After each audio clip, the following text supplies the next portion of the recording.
Akhirnya berangkat ke istana raja. Setelah melewati perdebatan sengit dengan para penjaganya, satpamnya, security-nya, akhirnya bisa masuk. Masuk sampai ketemu raja dengan pakaian yang ala kadarnya, yang namanya Darwis kan bawa pakaian ala kadar, kemudian kayak mangkok gitu, buat dia makan gitu. Kemudian setelah itu datang sama raja bilang, raja, saya kesini nggak ada tujuan lain. Tadi kelihatan putri Anda, saya sekarang ini jatuh cinta, saya mau ngelamar putri Anda, boleh apa tidak? Masya Allah, ini orang miskin, orang tidak punya duit, dadak kenal sama rajanya, tidak punya pangkat, ya. Datang ngelamar. Masya Allah, nekat betul ya. Nekat luar biasa. Ya Rasulullah, salamun alaik, ya Rafi'asyan, ya Rafi'asyan, ya Rafi'asyan.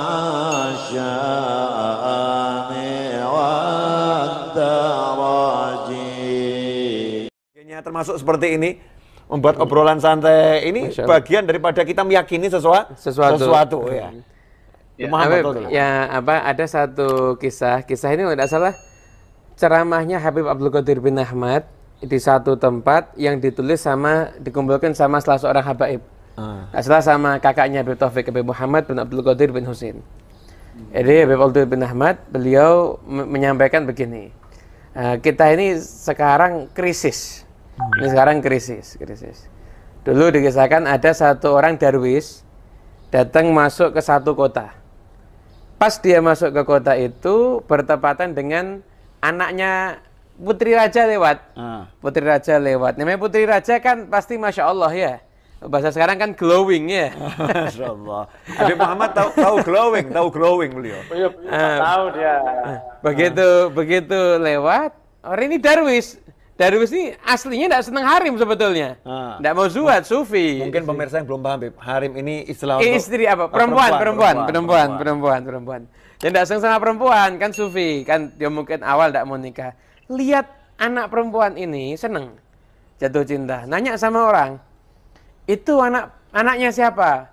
Anaknya raja. Kalau mau ngelamar gimana? Orang kaget. Loh, kamu ngelamar? Iya, dia perempuan ini. Iya, ya kamu ke istananya raja. Akhirnya berangkat ke istana raja. Setelah melewati perdebatan sengit dengan para penjaganya, satpamnya, security-nya, akhirnya bisa masuk. Masuk sampai ketemu raja dengan pakaian yang ala kadarnya, yang namanya Darwis kan bawa pakaian ala kadar, kemudian kayak mangkok gitu, buat dia makan gitu. Kemudian setelah itu datang sama raja bilang, raja, saya kesini nggak ada tujuan lain. Tadi kelihatan putri Anda, saya sekarang ini jatuh cinta, saya mau ngelamar putri Anda, boleh apa tidak? Masya Allah, ini orang miskin, orang tidak punya duit, dadak kenal sama rajanya, tidak punya pangkat, ya. Datang ngelamar. Masya Allah, nekat betul ya. Nekat luar biasa. Akhirnya rajanya dengar ya pingsan itu rajanya. Sadar ya udah, itu wadah kamu, kalau bisa kamu isi mutiara, baru kamu boleh ngelamar putri saya. Pikirannya raja, ini dia kerja sampai dapat mutiara itu, ya anaknya sudah laku, mungkin sudah punya cucu itu, putri raja yang itu.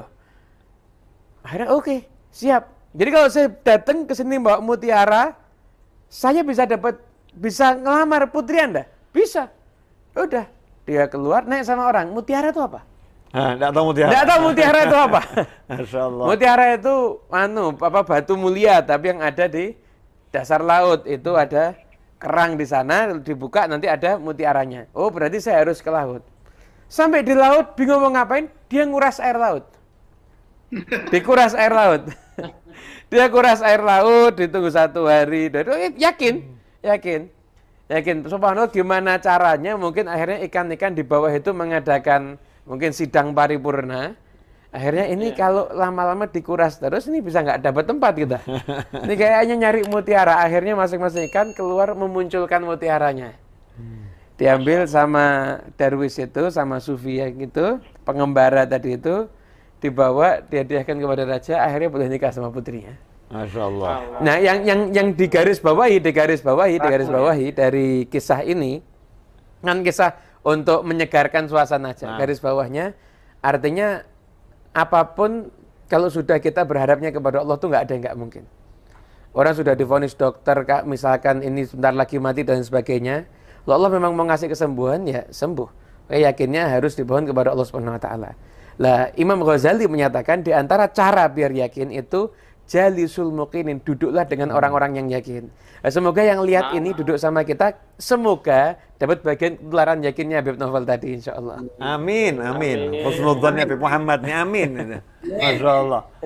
Berarti tidak ada salahnya kalau kita ke laut ya besok ini bawa ember yang. Nggak ada Beb, baru dicoba tapi yakin Beb. Nah, jadi Habib cerita-cerita dari kitab ini kan kisah-kisah dari kitab yang mungkin sering dipandang orang kisah-kisah yang apa benar sih gitu. Kisahnya apa sahih nih, ceritanya apa sahih. Saya tuh kadang heran sama sebagian kita nih loh ya. Kisah-kisah yang manfaati dianggap apa benar sih, tapi film ditonton. Nah, ya. Nangis Beb, film sampai nangis Beb, sampai ya? Beb. Betul. Suka film. Sufi suka film. Sufi suka film. Ya, filmnya dipercaya, film ditonton, tapi kisah-kisah yang bagus ini nggak dipercaya. Kalau kita kan yang bagus-bagus semua kita ambil. Yang bagus-bagus kita ambil ilmu. Nah, ini Habib Ali nih dari tadi senyum-senyum Beb. Kenapa? Nah, heran nih, kenapa senyum-senyum? Apalagi memupuk keyakinan sesuatu ini. Nunggu buka puasa Beb. Alhamdulillah, ini kita dapat manfaat banyak, fawaid banyak. Ini lumayan modal buat satu minggu ya Beb. Alhamdulillah. Habib Novel. Lebih go. Ewa. Memang Habib Muhammad bin Husin tadi cerita, ana jadi ingat satu kejadian yang ke salah satu hadirin di tempat rutinan ana, panggilannya itu Habib Syekh KW, karena suaranya memang mirip Habib Syekh. Jadi ada salah satu muhibbin, ya bukan Habib Muhsin Al-Hamid, tapi salah satu ya KW 16 lah. Itu di daerah Pasuruan sana, itu dia memang suaranya mirip-mirip sama Habib Syekh, dan dia cintanya sama Habib luar biasa. Dia cuma orang dari gunung, dia pasrah sama kita. Kemudian waktu anak ketemu sama dia minta doa sama anak, dia bilang, Bib, anak saya mau lahir. Saya bilang, alhamdulillah, kira-kira mau lahir ini lahir normal atau insya Allah normal, Bib. Tapi saya doakan karena istri saya tuh kok agaknya tidak seperti yang sebelumnya. Ini mbaknya dulu gampang, adiknya ini kok agak susah. Mohon doanya, Bib. Nah, saya karena sudah dekat sama dia, anak softo, anak bilang gini aja Mas, sampean itu jangan bingung, nanti kalau sudah mau lahir, istri sampean itu mau lahir, anaknya itu dalam keadaan nggak pas posisinya, sampean BCI. Ya, saya bilang bahasa Jawa, Dek, metua Dek, seakan ibumu susah. Bilang gitu, Beb. Iya. Jadi artinya kalau lama nggak lahir-lahir, bilang aja sama anaknya di BCI, di perutnya, Dek, antum kamu keluar, Dek, kasihan ibumu susah. Oh, Beb, siap. Ana pikir dia tahu bahwa Ana ini softo, karena Ana sama dia sudah korit, dan kita terus bercanda. Subhanallah. Softo itu bercanda ya, Beb ya? Bercanda softo ya? Kenapa? Softo itu bahasa Arab ya? Oh, softo itu ya bercanda. Jadi iya, bercanda. Kita itu kalau bercanda harus serius, Beb. Tak boleh bercanda guyonan. Kita kalau bercanda harus serius. Sehingga ketika akhirnya dia dapat 1 bulan, dia bilang, Beb, ini Beb, mau ditahnik kalau nggak salah. Loh, alhamdulillah sudah lahir. Gimana? Masya Allah, Beb, barokah panjenengan. Saya lupa sudah. Kok bisa barokah saya? Ya itu, Beb, bayinya nyungsang, Beb. Jadi posisinya tidak harus dioperasi. Saya tidak punya uang. Terus saya ingin kata-kata antum. Oh iya, Habib dulu bilang suruh di BCI. Tak BCI langsung lahir, Beb. Ya Allah, anak kaget. Ente ini ngawur. Loh, tak pikir serius. Ini kejadian salah, Beb. Kok bisa? Mana ada anak itu paham yang diomongi? Enggak, Beb, anak sudah duria. Ini sana pikir sudah pasti, enggak mungkin bercanda. Dan kejadian lahir. Subhanallahnya, anak sendiri enggak begitu ke istri anak, kita mau melahirkan.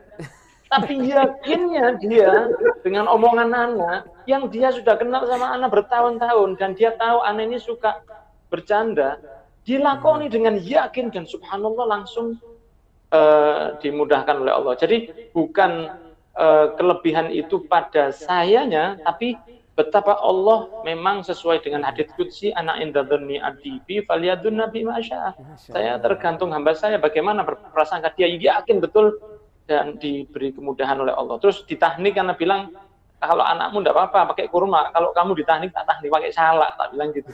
Subhanallah, anaknya sudah besar sekarang. Alhamdulillah, itu kejadian yakin yang luar biasa dari orang yang polos, orang yang jadi hanya mungkin petani saja, dia tidak ngerti ilmu, dia cuma yakin dan diberi kemudahan oleh Allah. Masya Allah.